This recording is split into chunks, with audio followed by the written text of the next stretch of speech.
This is Herbert from Fritz Schlammerk, and you're listening to TurbonegrA Radio.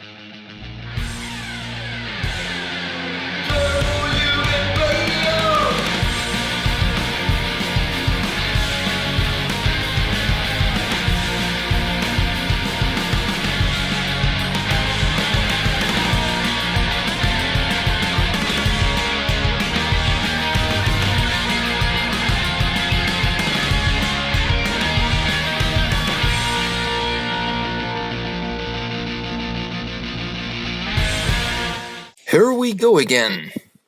TurbonegrA Radio, episode number 9, the last single-digit episode, brought to you by Chebesta TurbonegrA ambassador and member and president of TurbonegrA Sängerknaben Wien, living in the gay capital of Europe, in Cologne. So, what do we have for you guys? We'll have a nice discussion about TurbonegrA cover bands, which will bring us to Magdeburg, as well as the beautiful city of San Francisco, California.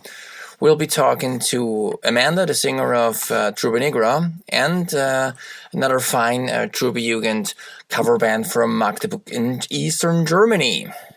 Yeah, and we'll have a song for you, and after that we'll be hearing about the MVP, the most valuable patch of this month, of the month of March. We'll be talking to a famous TurbonegrA member from Switzerland, Weino the Sensible, and we'll finish the podcast off with a TurbonegrA update, an in-depth discussion and conversation with RUM from TurbonegrA Praha. Prague and Praha, yeah, that's Czech, yeah, for Prague, get it? And we'll be talking about the beautiful fabric of denim. In depth, it's a 25-minute interview which goes into the deep detail of the beautiful fabric and history of denim.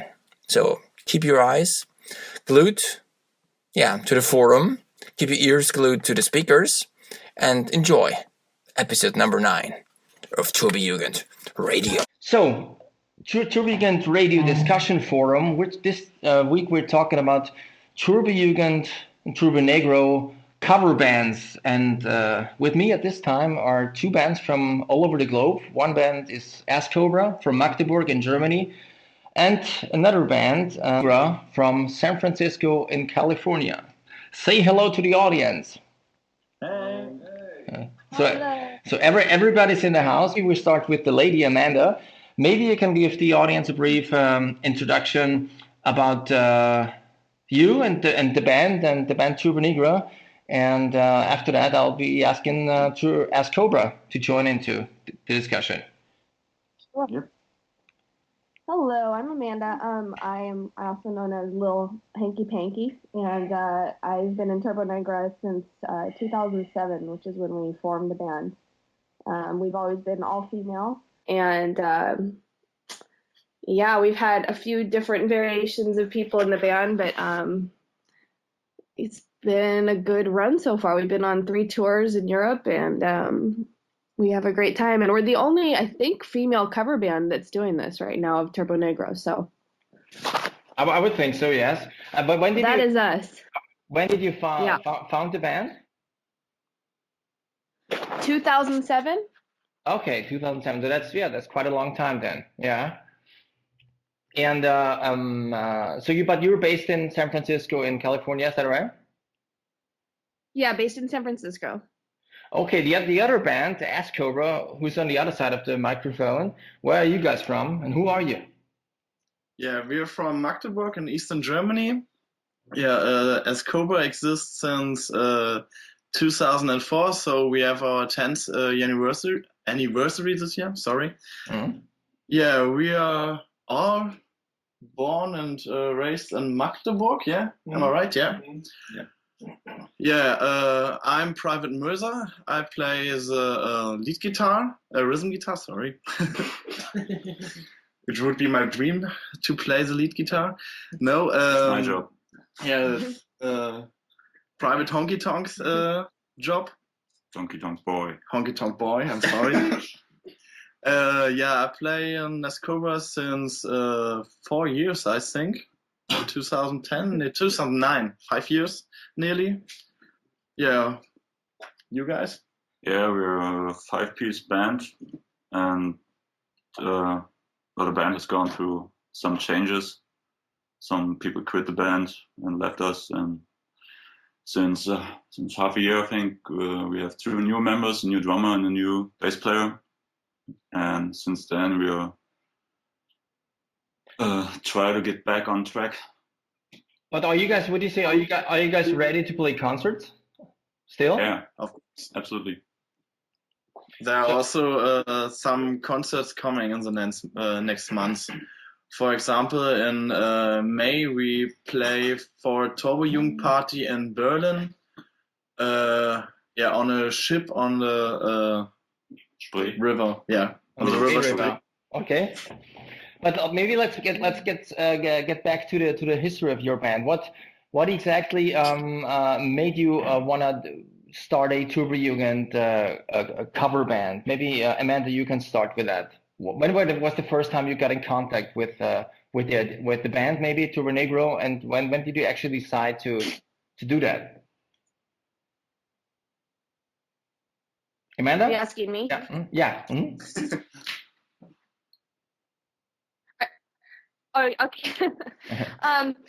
So initially, this back in 2007, our band was actually founded by Sally Disaster, and she was in this band called Fabulous Disaster, and they were on tour, and they were listening to Turbonegro, and it was one of her favorite bands, and so she just was in the car and saying, "Oh my God, let's do an all-girl cover band of this," and so that's kind of how it all started. She had a hard time finding some girls at first, to play with. All these guys wanted to do it with her, and so she just kept at it and formed the band. And then the lead guitarist at the time was in another band with me, and then she asked me to join and be Palpot initially, and so I did that for a while, and then became the singer. But that's kind of how it all started. Was really because of Sally.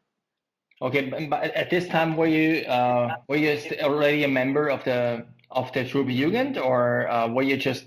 Did you know about TurbonegrA? No, not yet. We ended up forming our Turbojugend. I did, yeah, but I wasn't in the Turbojugend yet, so no.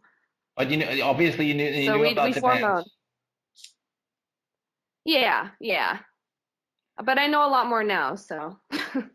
So okay, but as far as Turbonegro goes, what was the exact inspiration of you guys forming the band? Because I mean, Turbonegro is a death punk band, a gay oriented, at least back then it was a gay oriented boy band, and you being an all girls band, how does it really fit together? Yeah, it's kind of funny. We ended up, the first formation of the band, everybody was pretty much gay, and it wasn't even planned that way. And so I think it's not like we planned it based on like sexuality or anything like that. We just thought, we know plenty of girls that can play really well and can kick ass and make this a fun thing. And I think a lot of people didn't really want to take it seriously at first, So we were just inspired to basically, the songs are so great, you know what I mean? They carry themselves, and so we thought, well, why not? And yeah. Does that answer your question? Yeah, practically yes. I mean, but the choosing the band, did you, when you put the band together, was it just was the sexual thing, the sexual orientation, an aspect you actively followed, or was it just coincidence? Just coincidence, yeah. I mean, we know about the whole shtick, and so we thought it was funny because, like, I think we had 6 people initially, and so 5 of us were lesbians, and so we thought, well, that's hilarious, you know what I mean, because of the whole theme of it all, so yeah, but it wasn't necessarily planned that way. It just kind of ended up that way. So. Okay, so maybe we shift over to Magdeburg. You guys for how long have you guys been playing? And how did you really? At what point did you decide to form a Turbonegro cover band? Well, I think the first place it was just for the fun of it. We were just a bunch of friends who liked Turbonegro and rock and roll music and football and Denim. And I don't know. I mean, Turbonegro was just a perfect band to be covered. I mean, you've got the Denim, you've got the guitars, you've got the makeup, you've got the sex, you've got gay people. Well, yeah, but at this point, were you already in the Turbojugend, or did you form the band before you were a Jugend? No, the Turbojugend, Magdeburg already existed. Okay, so it followed basically the Jugend. Yeah, right. So okay, does it basically how do you cope with the fact that, shifting over to another topic, how do you cope with the fact that you're just copying songs of a band you really like? Is that something you really wanted to do, or was it more like copying the songs, or was it more a thing of interpreting the songs? How do you see it? Well, I think tough question. Yeah. I think it was just a feeling. I think the point is, well, let's just try covering it, and when it works, well, just keep going. And I don't know. So, but because obviously the music is really great, but are you satisfied with just copying Turbonegro and wanna sound like them, or is there any like interpretation you want to add to the music? Well, we are all musicians in our own bands, and so we are not just try to copy Turbonegro 1-to-1. We bring in our own style of guitar playing and style of drumming and so on, and style of singing, and we try not to look exactly like Euro Boy or like Pelpot or guys in Turbonegro. We kind of want to interpret it in our own style and play it in our own style. For me, I don't try to copy every single inch of Euroboy solos. I just play my own stuff, you know. How would you compare the music if you like I mean, basically it's the same music, but how would you call your interpretation of Turbonegro? Is it a faster style? Is it a slower style? Is it a darker style? Well, I don't know. I'm gonna ask the boys. Yeah, sometimes a bit more faster, I think. And sometimes a bit more like Rolling Stones, I think. Sometimes a bit gayer. Yeah. More bluesier sometimes. Okay, so it sort of turns out into all various directions. Amanda, now asking you, I mean, you being a female, like a female and in a girls band, naturally it sounds different. But I mean, I've seen you guys live several times, and what asking you straight to the face, what is your way of interpreting Turbonegro? How did you go along with that? Yeah, we do it. We definitely interpret it. Yeah, I mean, we definitely play the songs faster for the most part. That's kind of always been the case, and I don't know if it was necessarily, we didn't really plan it that way, but same thing. We just kind of learned the songs, and then as we were playing, you know, our drummers, both of our drummers that we had, both came from, you know, faster punk bands, you know what I mean? And so I think that style just kind of naturally went in that direction. And yeah, I think we play the songs faster, a little bit harder actually too, except for a couple. But yeah, you can definitely, I think, hear the difference. It's funny because we played a birthday show for Euroboy, and I think I remember. So Happy Tom was there, and and he got on stage and he wanted to play. I think he was going to play Erection with us, and on stage he kind of scolded us, and he's like, "You play too fast. You play too fast."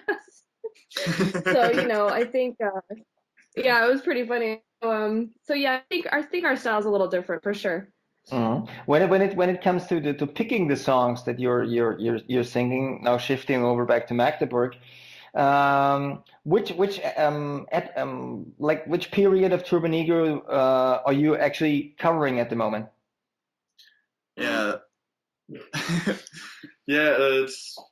we had different sets in the past because of the different people who played with us.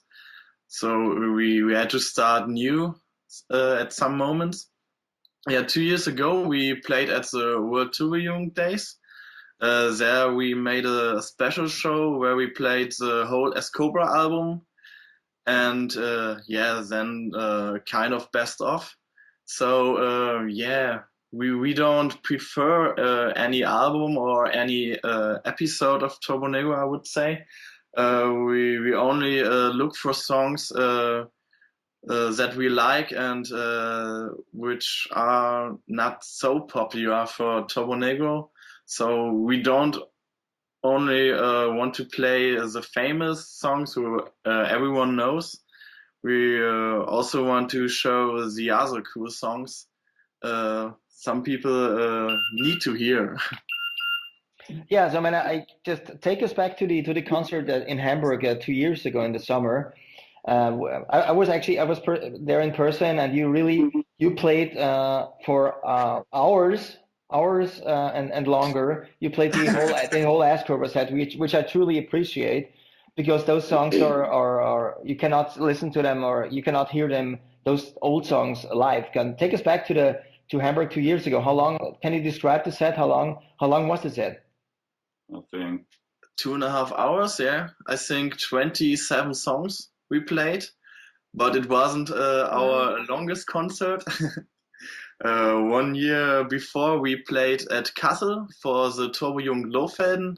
Awesome guys, yeah. 3.5 hours nearly. My God, I mean, I've never actually heard Turbonegro play that long, never ever, and I doubt it if they ever did that. We are the Bruce Springsteen of Turbonegro cover band. So Amanda, what about you? Are you guys playing? Would you rather play older or newer songs of the band? It varies. I mean, we don't, same thing. We don't just pick like one album, or whatever. We like some of the older songs, and we kind of will all be talking, and we'll just throw out songs, and then we'll all kind of take a vote, like, yeah, let's learn this one, let's learn that one. But we've had a lot of songs off of Cobra and Scandinavian Leather and Apocalypse Dudes, so we kind of pull from all the different albums. We haven't actually done a lot of the newer stuff though, which is kind of the next thing. So to try out some of the newer songs.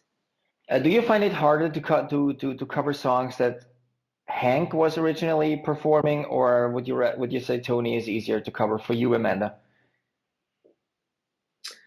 I don't think you mean was it harder to do Hank when Hank was in the band, or no? Is that what you mean? Oh. No, I don't think it's difficult. I mean, the biggest challenge has just been I have a high voice, and so I think the range that he sings it, and I've had to kind of interpret it, and do it in my range. So that's been the biggest challenge. But no, the songs themselves are not difficult, I don't think.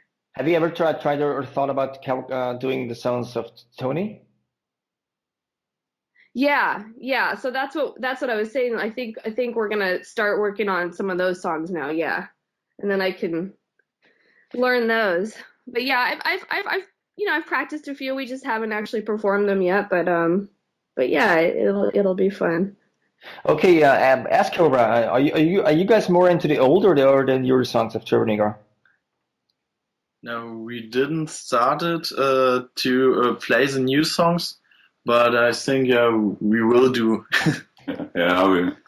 we're more into the old songs, I guess, but we haven't tried the songs from Sexual Harassment yet. I think we would just want to give this album some time for the people to listen, because it's still really, really new. It's, I think 2 years ago it came out, I think. Yeah, 1.5, yeah. And we thought about covering some songs from Sexual Harassment, but haven't done it yet. Okay, so do you guys think that it's an advantage as far as the audience goes, that you guys, especially Ask Cobra, thinking of the whole Ask Cobra album you did, is it an advantage if you cover the old songs, because maybe young Turbojugend members have never actually gotten the chance to hear those songs performed live? Yeah, in a way. I mean, it's in my opinion, it's one of the best TurbonegrA albums, and I think every punk rock or every rock and roll fan should hear it, and well, that was our mission, I guess. Because since TurbonegrA is not, or probably not able, Tony's probably not able to sing each and every song of Hank because he has a very different voice. So you guys are actually the bring the hail for the audience because they don't really get the chance to listen to the old TurbonegrA songs anymore. But as I hear that, Amanda, how's talking about the audience? How's the response of the audience? You being a female singer singing TurbonegrA songs, is that a thing that the audience has embraced? Do you think? Yeah, definitely. They really have, and I think that's that's been one of the best things is people don't expect. There's a little bit of sexism, with music, obviously, and they don't expect that, a bunch of girls can do this and pull it off. And I think when they see it, they're excited, and because the songs are, all the talk about sex and everything, I think to see women performing it is sexy, and it's not even intended necessarily to come out that way, but I think it just naturally happens. And people love it though, and yeah, and in response to what you were saying earlier too, like I think with the cover bands, it is the only way for some of the fans to hear some of the older songs. I mean, they'll still play them live, Turbonegro, but I think people appreciate some of the older ones that we cover and that maybe they wouldn't hear.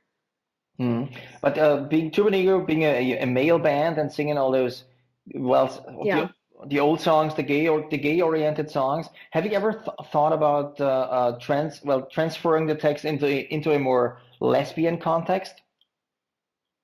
No, we want to interpret the lyrics kind of verbatim because it's their songs, and we don't want to change the lyrics at all. So no. Okay, so how about you, Cobra? Have you thought about changing the lyrics? I mean, there's one Turbonegro cover band from Vienna, from my hometown, called Futunegro, and what they do is they actually sing the songs on their own Viennese German lyrics, which is pretty awesome. It's very, very. I mean, it's the same idea, maybe even rougher. Maybe even rougher than the original Turbonegro lyrics. Because it's more explicit, if I want to put it that way. Have you guys, Cobra, have you guys thought about going into a German version or Eastern German version of Turbonegro? The only lyrics we changed, or we change sometimes, is the St. Pauli version of I Got Erection. Because our singer is a big FC Magdeburg fan, and he hates Dynamo Dresden, so we changed it in that way. But otherwise we sing the lyrics like the originals. So there's no really need to change the lyrics because Goethe couldn't have done it better. So there's a good anyway. Have you ever performed the FC St. Pauli I Got Erection in Dresden itself? What is? Nope. Have you ever performed the Magdeburg I Got Erection in the city of Dresden? No. Yeah, you probably would not be sitting here at this interview otherwise. Maybe. Yeah, you would die. It's easier as that. Probably. So I'm thinking about the music you guys are all doing. Have you guys put any albums, like real music albums out, Amanda?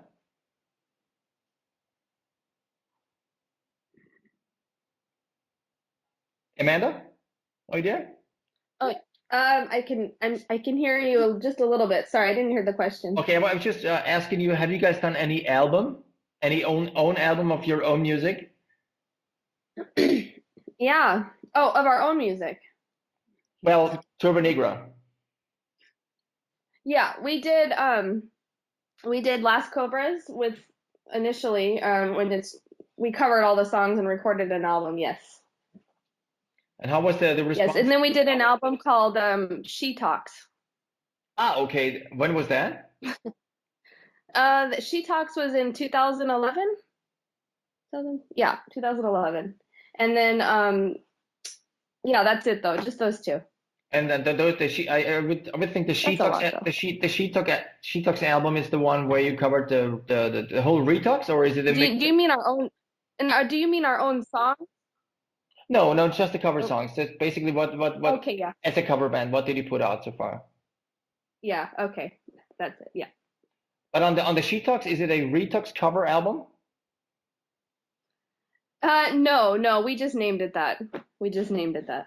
Okay, and you put some older Turbonegro and some newer Turbonegro songs on it with Hank as a singer. Yeah. Just the Hank songs. Yep. So okay, I'm gonna giving you a shameless plug here. Where can people buy your CDs? Are they still available?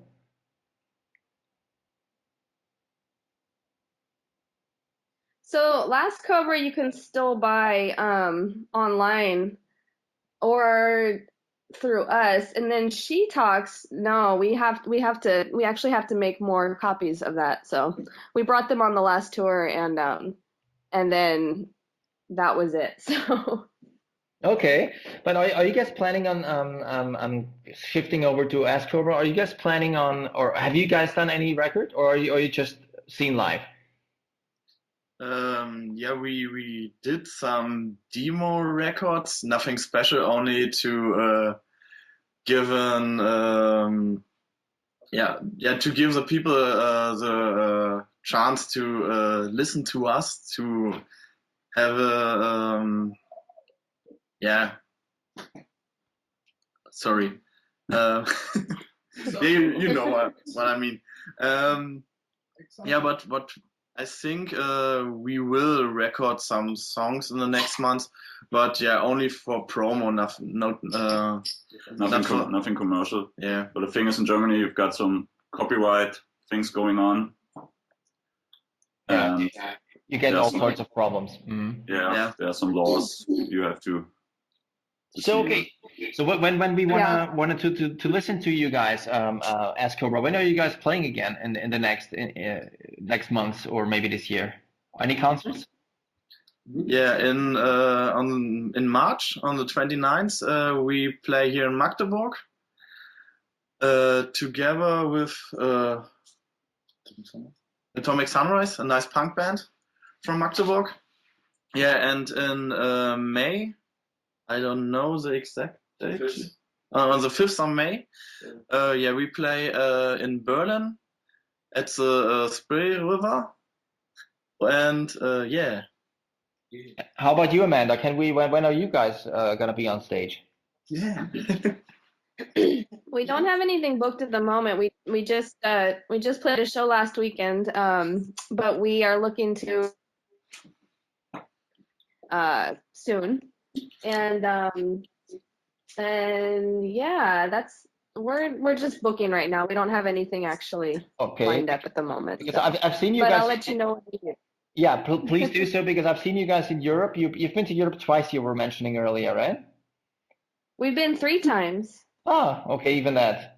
So there's a chance to see you guys maybe in the future, even in Europe, because usually you're touring the US, mostly California, I would think, right? Yeah. We hope to come out to Europe again for sure. All the girls are very excited, and that seems like that could happen. Maybe next year or at the end of this year or something. We're trying to work that out. That's okay. So if you guys are planning on doing it, just hit me up and we'll put you back on TurbonegrA Radio to make sure that at least people in Europe, at least those guys know where you are, and then so you can have all the Turbonegans at your concerts and having a good time with you guys. All right, so I thank you, both of you, Ask Cobra and TurbonegrA, for your time to talk about the life of a TurbonegrA cover band. I wish you guys all the best, and hopefully we can.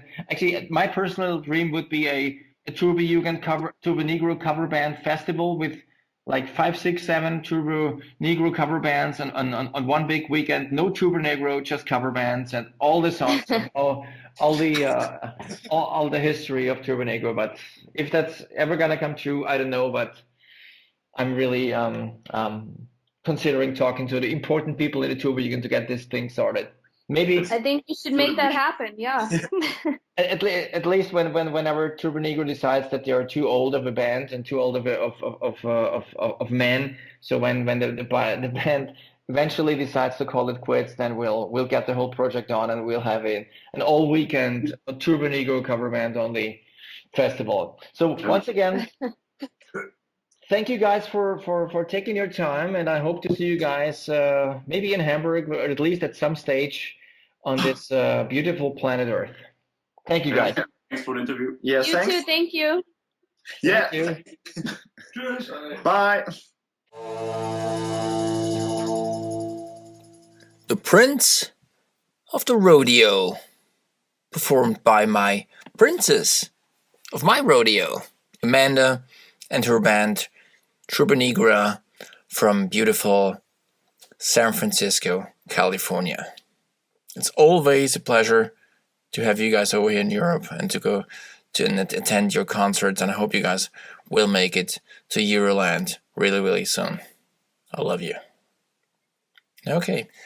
What I also love is looking at new and fancy patches, and this month it's Weino the Sensible's turn, Weino from Switzerland, who is going to introduce us to a wonderful patch he has been carrying around in his denim jacket for years, and I'm pretty sure you guys can get one of them in the beautiful city of Hamburg in the next summer, and that's where he's explaining us the whereabouts and the background of his patch. I'm also asking you guys for sending me your patches. I have a look at it, and if they're good enough again, I'll give you a call. We'll record that, and you're on the MVP, the most valuable patch of my jacket. The MVP. This time is a very, very old, I might say, member of the Turbojugend who goes by the name of Weino the Sensible. And he's a member of the Turbojugend Turbosenioren Vatikan Außenstelle, which is also a very, very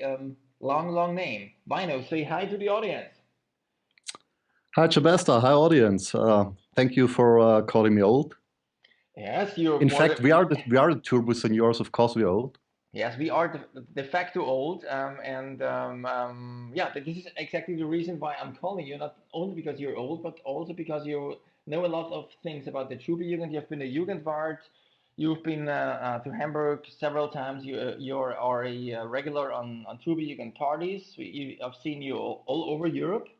And you also created a very, very nice and very, very special patch that I'm holding in my hands. And I would like to ask you to take your time and describe this wonderful piece of a patch. Actually, the patch was designed by Mark Exroder of Turbojugend Olten here in Switzerland.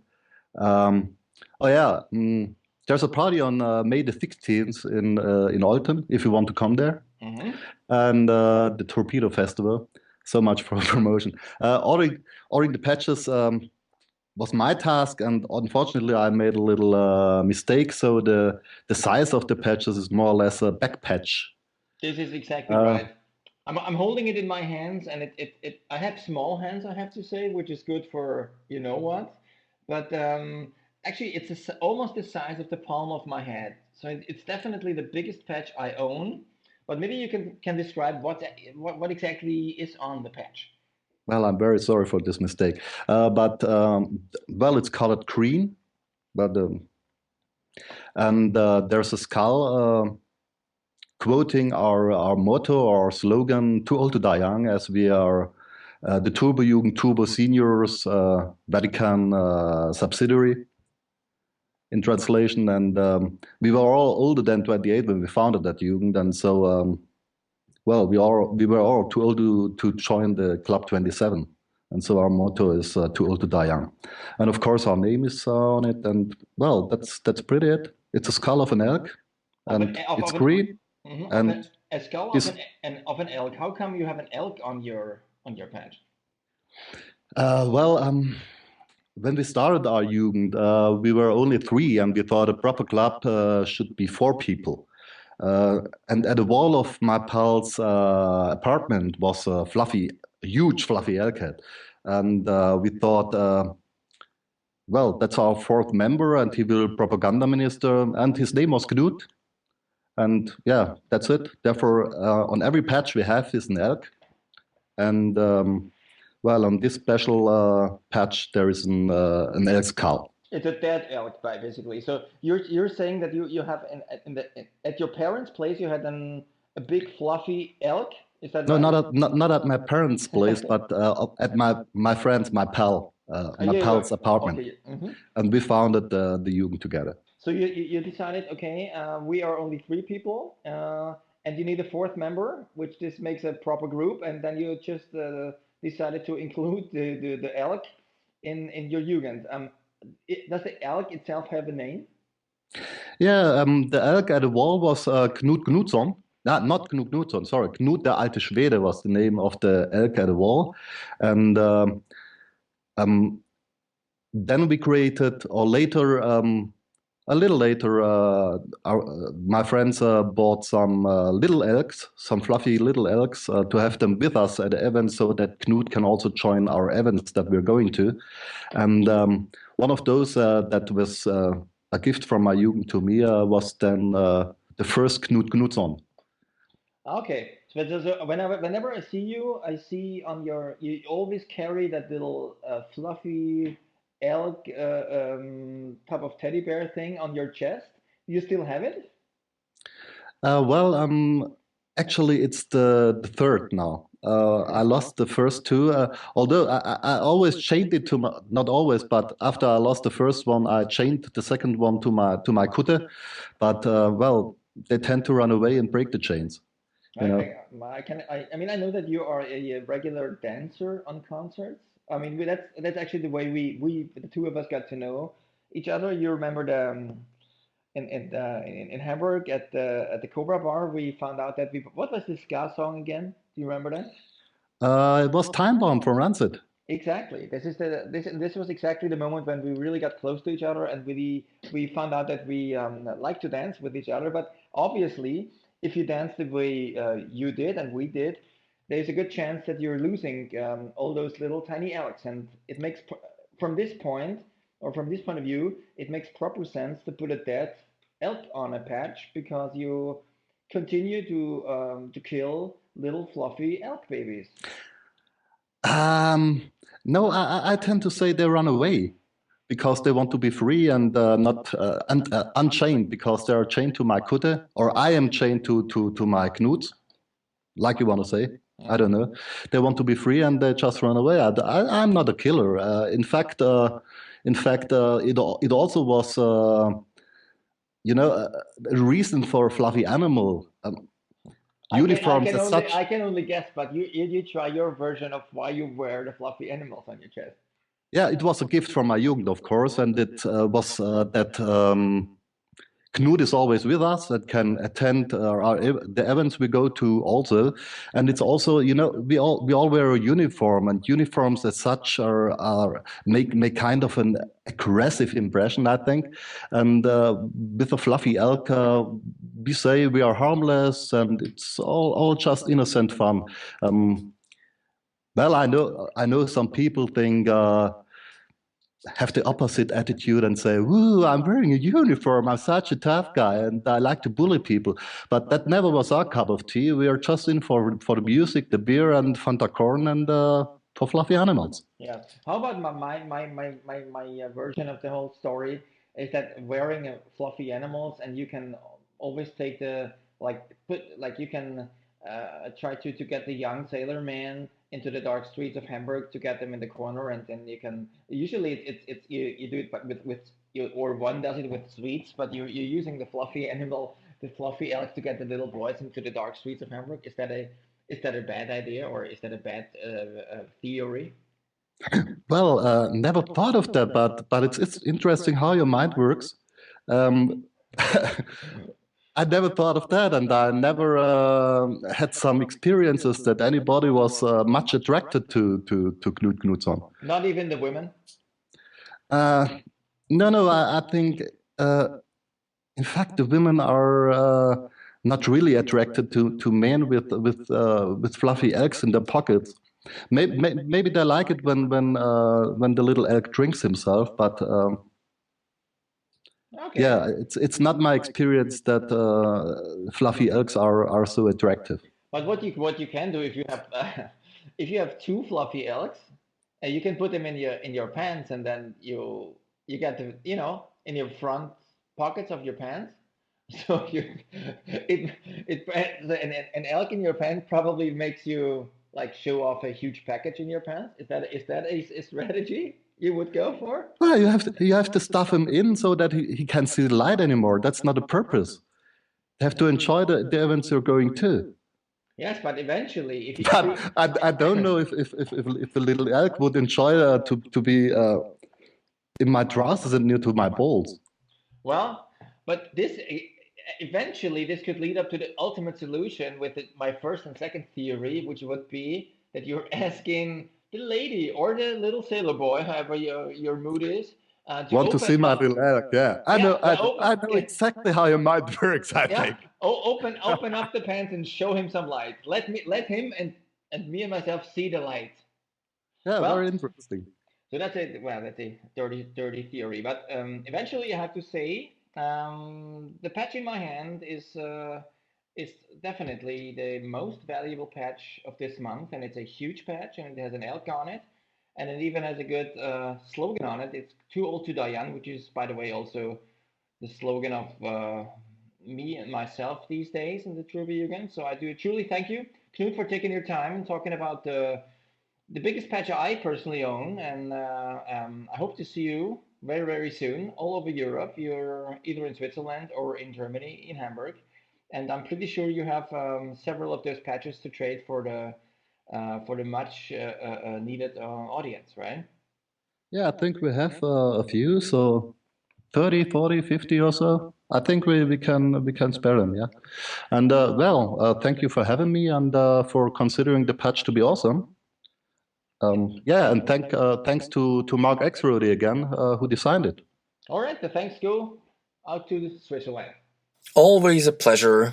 Weino the sensible, very polite, handsome, tall guy from Switzerland. Thank you for this information, and thank you for putting Knut in your pants, or maybe not, or at least give me the tip to put something in my pants to finally score on those little sailor boys in the dark streets of Hamburg. I'll give it a shot next summer. I'll keep you updated on that mission of mine. The next segment will be the Turbojugend update, as I talk to RUM from TJR Praha, from Prague, in the middle of Europe, as he is giving us our much needed fix on the fabric of denim. Get it on. With all the years in the Turbojugend, I've come across lots of people who really are heavy drinkers and are really good at drinking all sorts of liquor and other sorts of alcohol.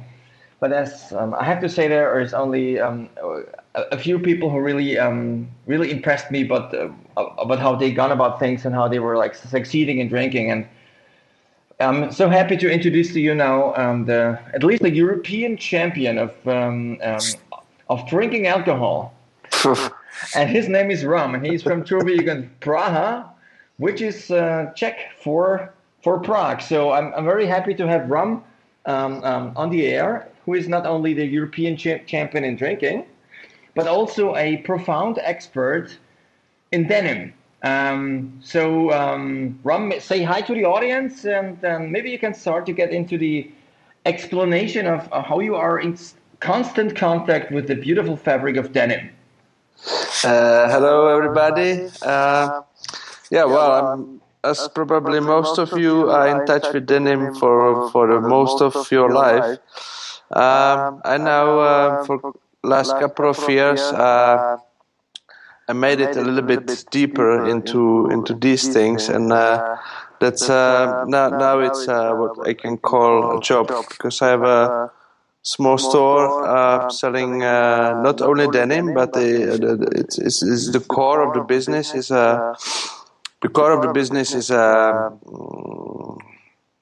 good denim as it was back in the days, and and a couple of other things which real men can probably need, like boots and or jackets and etc. Okay, so you're focusing on the fabric of denim. I mean, I've seen your shop, and it's called the Denim Heads, and they are it's a fancy it's a fancy, but fancy in a good way, a store where a good grown up man can get their gear and their stuff and their fashion fix, and but you focus really on the fabric of denim. If you think of the fabric of denim, I mean, I personally I started to join the Turbojugend, and from the beginning it was only, well, the focus was Levi's, and back in the years, the jackets, the denim jackets were also Levi's jacket. They changed that, and they have a new fabric now. If you want to tell the audience about the fabric of denim, what is the thing that people should look at if they want to have a pair of jeans they can combine with their jacket? Well, you can actually, when you have a pair of good jeans, then you can, if you touch the denim, you can feel how thick and how heavy and how sturdy the fabric is, and I think that you could basically follow your instincts when you judging the denim, because when it's thin or soft, then it's probably the crappy one, and it will be broken in a couple of months if you wear it daily, like normal people do. Okay, so it's supposed to be worn. Denim is supposed to be worn on a regular basis. So you have to, a real denim. If it's I suppose if it's a thick material, you have to really wear it in.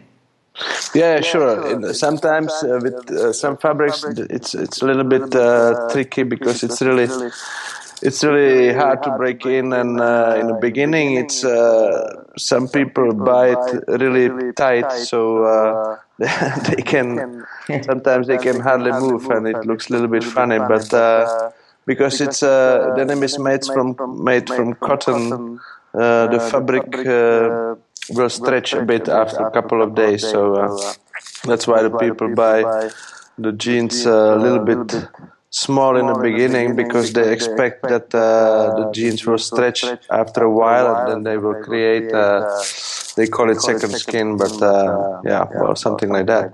That it will mold around your body, and then it has a nice look. Yeah, and a nice sexy look. So would you recommend buying a tight fitting jeans and live with the fact that you are not only walking like a robot in the first days, but probably also being impotent for the rest of your life? Is that? I wouldn't say that it's not for everyone, but if you're buying a pair of good jeans, then you should consider that fact that they will stretch a bit. So if you buy them comfortable and then they will stretch a bit, that means that the jeans will be too big and they will fall down, and then you will look like like a homeless guy. So that's probably what you don't need when you're buying such expensive jeans. So the first recommendation would be, if you buy a pair of jeans, and sometimes you will try two different sizes, you would suggest buying, if you're in doubt, buy the smaller one. Yeah, but of course it's not a dogma, and it shouldn't hurt when you wear them for the first time, because some people a little bit exaggerate. So just keep in mind that it will stretch a bit, and that's enough, in my opinion. Mm-hmm. And you were also talking to me about the process of walking your jean in or working your jean in. Is there anything, like any movements you should be doing, or will that eventually work or mold around your body in any way? Yeah, well, it will mold automatically, or how to say. But of course, if you work in the office and you're sitting 8 hours a day behind the computer, then the jeans don't work. But if you will walk, or standing on a bar, dancing, or riding a bicycle, then of course this process quicker and everything goes smoother then. Those denim freaks, they usually expect that they will get nice fading on their jeans after a couple of weeks or months, and that's the reason why some of the people, they don't recommend to wash your jeans, because then you're losing the color, then you're losing the indigo, and in the end you get a pair of light blue jeans without any wearing marks. So it's a very marks you're actually working for. But do I understand you correctly? You would recommend not washing your jeans for the first period of wearing them. Yeah. How long would you say should that be that period of time? Well, some of the brands, they recommend to keep it like 6 months without washing, but again, it depends what do you do in your jeans. If you riding a bicycle every day, then it's a little bit hard even for me to imagine those jeans after 6 months without washing. Yeah, you will probably get all sorts of diseases, right? Yeah, well, no, but I think it's just gonna smell horribly. Yes, that's what we're all used to when we wear or kute. I mean, you've probably seen the pictures on the internet. I just decided after the Turbonegro last year that I'll just put them into some water and not even use some washing powder, no nothing. Yeah. But the result was shocking. So people out there really, I mean, at least once a year, put your nose to the denim and smell it. So there's one point I think where it could actually be a negative impact on your life, and that's what you're trying to explain is I think what you're trying to say is proper usage, not overusing it, maybe not run a marathon with it. Yeah, well, it's as I'm saying, it's not a dogma. It's just just a couple of advices, and if you don't keep them, then life goes on, and your jeans will look fine as well. So yeah. This is why I'm asking you, because you're really not only a profound expert on really drinking, which you are, but also on the denim, because this is actually exactly the reason why I want to have you on the podcast, because you're an expert on denim, and we officially love denim, and this is why I really want to dig deeper into the whole denim issue, and just give the people a little bit of hint when they buy their piece of denim, and how they should use it. I mean, if you think of the best jeans you've ever had or sold in your shop, what would that be? I mean, that you were mentioning that touching the jeans, if they have a certain thickness about them, it's a good sign, right? Yeah, it's a good sign, but on the other hand, it means that it will take a little bit time to break them in. So again, if you never had a pair of good jeans, it's not the best idea to buy the heaviest stuff you can buy, which is now it's getting to some ridiculous, weight. Like normal jeans have, let's say, 12 or 14 ounces, and there is a possibility to buy jeans also with 30 ounces. But I can't imagine to wear them, because it's like I don't know. It's What would the ounces be? Is that a measurement of the thickness or length, or ounces in the meaning of weight of 1 yard of the fabric? In the meaning that fabric, when it's going out of the loom, it's something like 90 centimeters wide. So basically one square meter, or almost 1 square meter, should weight at 20 ounces, 14 ounces. So what would you recommend if one of the audience is going to pair a real good pair of jeans, which is obviously the stuff that you're selling? Which sort of what would be the best, or the first better pair of jeans they should try to get? Is you're obviously saying that it's not the most extreme denim, but a little bit like a medium version of the better jeans. Something around 13, 14 ounces.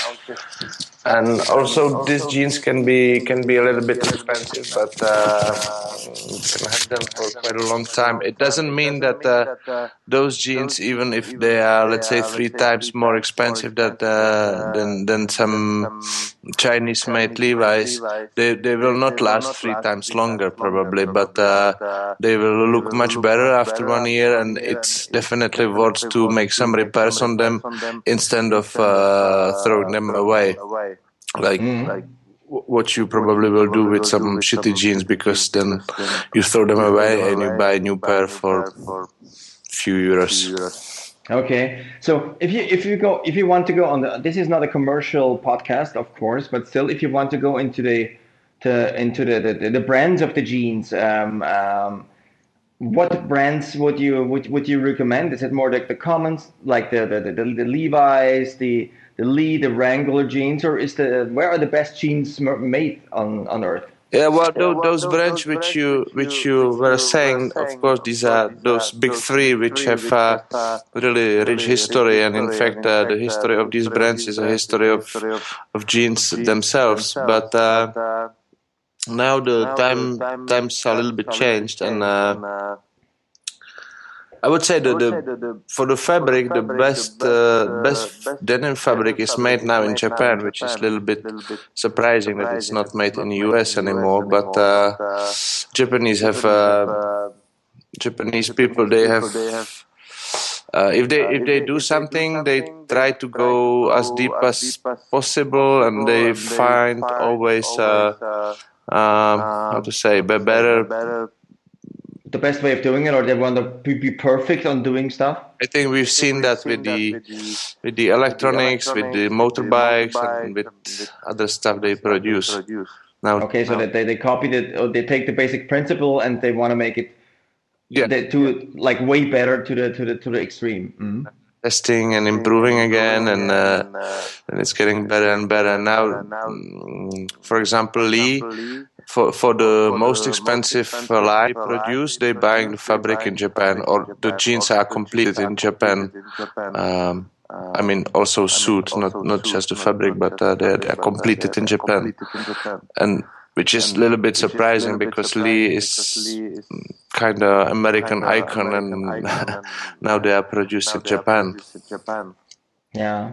Okay, that was Lee. How about the Levi's jeans?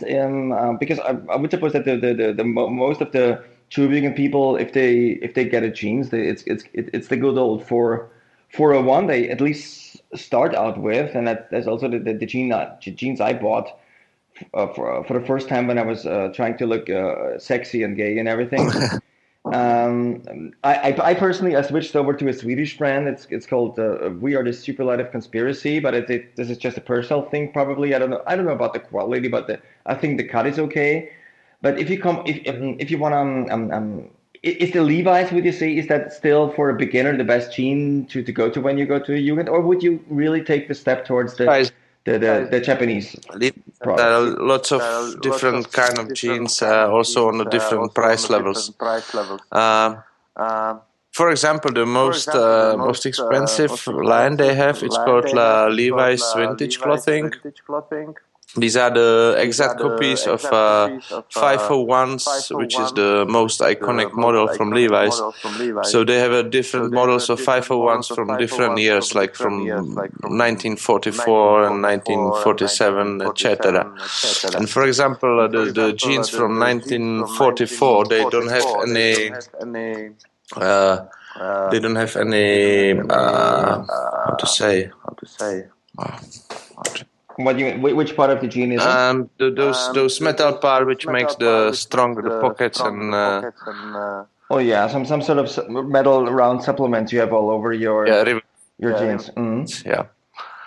Yeah. So for example, those jeans from '44, they don't have these rivets because the US was on war at those time, and they shouldn't use what was not absolutely necessary. So it's just sewed together, and there is no metal part in it. Yeah. So they decided to take the whole iron stuff and use it on bombs for Europe to bomb the beautiful city of Cologne where I live now, and bomb the city of Vienna, and not go into jeans. Mm-hmm.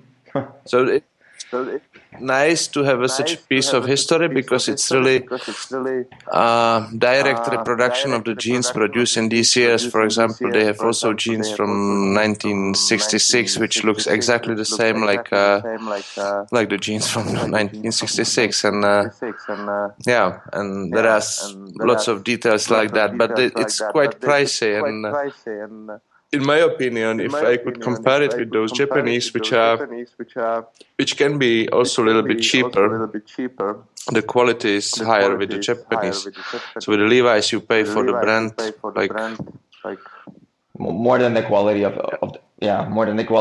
the actual jeans. So they use the brand name, and if they combine it with a higher quality, you're probably considering the price, you're over the Japanese price. Or would you say the Japanese jeans still the most expensive? There are also different price levels for the Japanese jeans. So you can have a jeans for, let's say, 150 euros, but you can have a jeans which costs also 300 euros, which is a little bit fortune for a pair of jeans. But some people like it. So I think that if you were a real traditional person, you would probably go for the Levi's to have a denim jean, which brings me to the question about the history of the name. The denim jean is. Do you have any history lesson for the audience? Yeah, sure. But I should point out that it's not clear if it's truth or not, because these all information which I supposed to say now, they are just based on some legends, or how to say. There is no proof it was like that. But they say that the name Denim is coming from the fabric which was used in maybe 17th or 18th century, and it was called serge denim, which is in French. Serge was the name for the fabric, and denim were meaning from Nîmes. Nîmes is a city in the south of France, close to Provence, or in Provence. So basically, it was a fabric coming from Nîmes, and the English traders, which were making business with this fabric, they called that serge denim, but it was too complicated for them to say that in French. So in the end, they cut it, and it was just called denim, and that's basically the. And the name stuck. Yeah. Yeah. And for example, the jean word is coming from Italian city Genoa, or I don't know how. Yeah, it's Genève, I think. It's Genève. It's Genoa in French, and for Italian audience, it's Genoa, right? So it's a city with a port in Italy, north of Italy.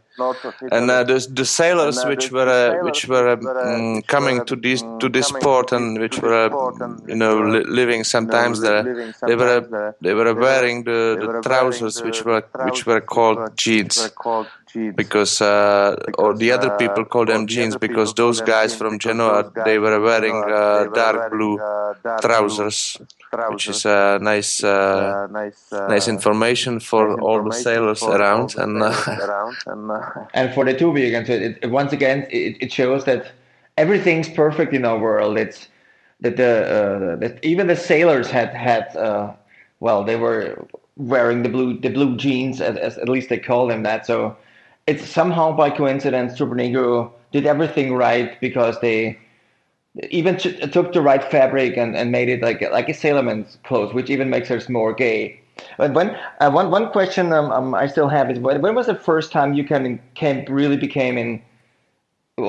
got in contact with with denim, with the raw denim? We are not talking about my childhood, are we? No. Yeah, no. Meaning as a route for your business now, or your experience as a Turbojugend member. Basically, as I'm living in Prague, which is in Czech Republic,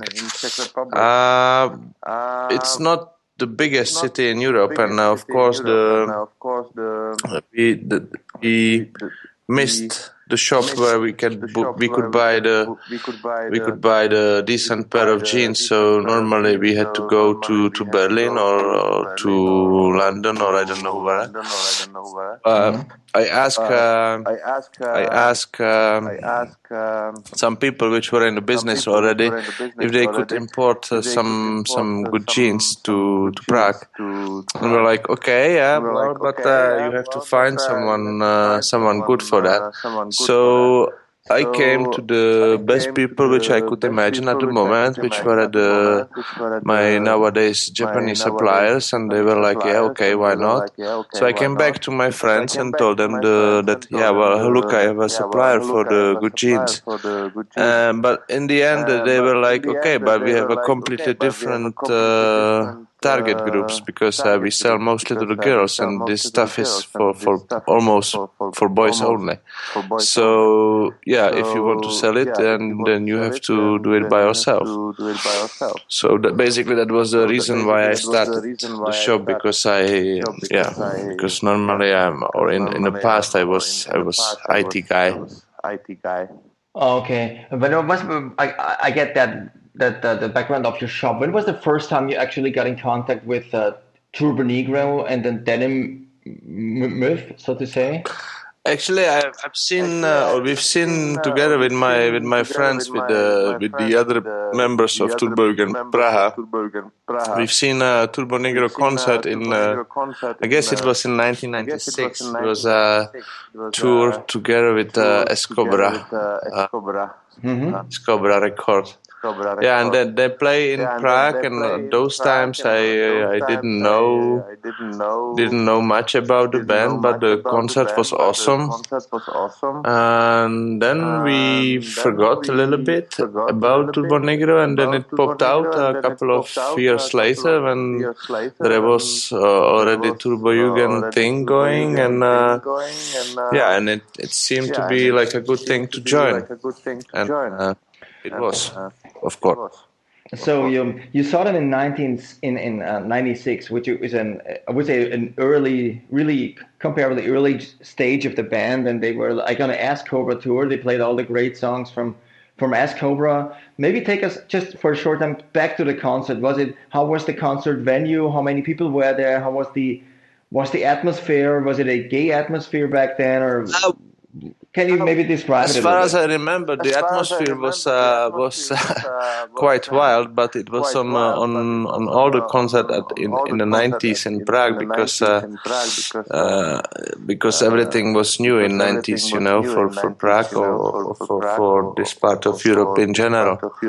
So there was a lot of enthusiasm and it was a really good concert, and we enjoyed that. But as I told you, then we were going to all the other concerts, and the Turbonegro was not playing here anymore after that till 2009 or something like that, I think. So there was a big gap between those two concerts of Turbonegro. So when was the first time you obviously 1996 you were not in the Jugend? When was the point that you decided to found Turbojugend Prague? Let me think a bit. I think maybe 7 years ago, something like that. Mm-hmm. To 2000, around 2007, 6, 7. Mm-hmm. Maybe 7. Yeah. Okay, so you're a 7-year-old Jugend. How big is your Jugend actually? It's not very big. Actually, officially there are 9 members, but 2 of them are not active, and they were never active. So 7 members, and from those 7 members, maybe 5 or 6 are still active, in the meaning of going to Hamburg or occasionally to Vienna or to the other Turbojugend parties, and yeah, but we keep together, and we going out quite often, and we promoting some concerts here in Prague, and yeah, so. So there's still a Turbojugend scene in Prague, and I mean, 7 people. I mean, I've heard worse, some Jugens. I mean, I've told that on air as well. We officially have 22 members, and I continue. But when we party, we're not more than 6, 7 at the time. So I think that's quite. I think it's quite good and quite decent. So, but it was very, very interesting to hear about not only your history with Turbojugend, but also your history with Denim, which is started in 1996 on the Ask Cobra tour, which I really envy. It's really a perfect time to see Turbonegro, as well as your continued relation with the fabric of denim. I think you got a real good background on what a good denim is and where the history of denim came from, and the Sailorman story. So that's a really round picture you painted for us. So I really thank you for taking your time and really giving us a huge details on huge amount of details on the fabric of denim, and also the history of Turbojugend in Prague. Final question, as always: will we see you in Hamburg? Hopefully, because last year we didn't make it, but before we were there every year. So I think we should do it again, of course. I think so too. If not, we'll strip you of your very, very expensive denim and spank your naked ass. Cebesta, thank you for having me, and if you will need any more information about denim or maybe beer, just let me know, and I'm open to all of your questions. We'll have you back on the podcast. Thank you, Rob. Hey, thank you. Cheers. This has been the last segment of Turbojugend Radio, episode number 9, the last single-digit episode of the month of March. I hope you liked the podcast. Sorry for the sometimes poor audio quality on the podcast. I'm still trying to fix that, and I'm trying to find the right software and the right hardware to get you guys fixed with a decent podcast. But after all, guys and ladies, it's punk rock, it's metal, and it means that it does not have to be perfect, by no means. So eat it up, enjoy it, and keep your mouth shut. But if you have a tip for a good software or hardware, send it my way, again, on Facebook, on the Chebesta user on Facebook, or you can send it to the radio@turbojugend.org email address. It's me, and if you have a tip for a good software or a decent microphone or whatnot, let me know. I'm trying to get better. So, as I mentioned last time, there's this slew of events happening in all over the globe in the United States. We have this punk rock bowling going on. There should be lots of Jugend there. I heard about an event in Canada. We'll get you updated shortly on the podcast on that. At least I'm planning on to. There's many events happening in Europe. There are lots of events, Turbojugend related events in Berlin in the beginning of May, and 1 week prior to that in Kassel. I'll be attending that personally, as well as all over the globe. There are I'm seeing lots of events on the Turbojugend Facebook group. So if you get the chance, again, go to these events. Turbojugend is by no means an internet thing, by no means a Facebook thing. Just try to get to an event, and I can promise you it will be a good night. And yes, you will be wasted, but it's part of the game. If you are into Turbonegro, which I assume, there are a few concerts already up, most of them in Norway. There's also one in France, a really good festival, the RUM of TJ Rodeo in Germany, with tons of really good bands besides Turbonegro. And you can also check out Turbonegro in Sweden, and you can check them out in Spain or Switzerland during the course of the summer. And I'm supposing there are lots of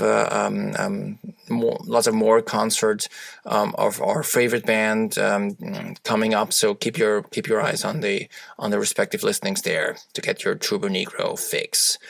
Yeah, your music fix, as we're talking about fixes, is brought to you by Bengal again on the podcast as he's presenting his cream puff. So we are always trying to get you guys like in contact with good music, to get your music fix, to get some new ideas about new groups. And as far as I can read the feedback, it has been quite fruitful.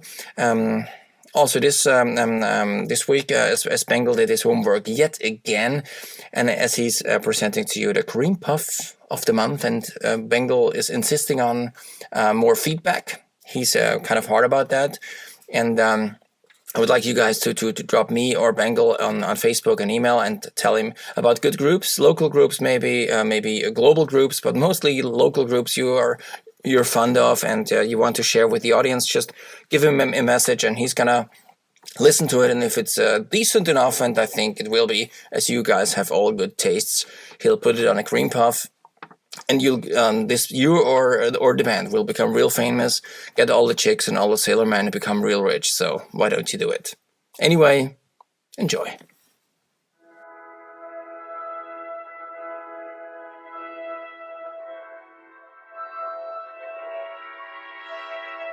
The cream puff of the month, brought to you by self-proclaimed kings of rock, Lucifer.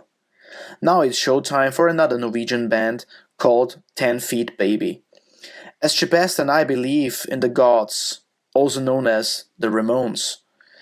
We also love to hear Ramones covers.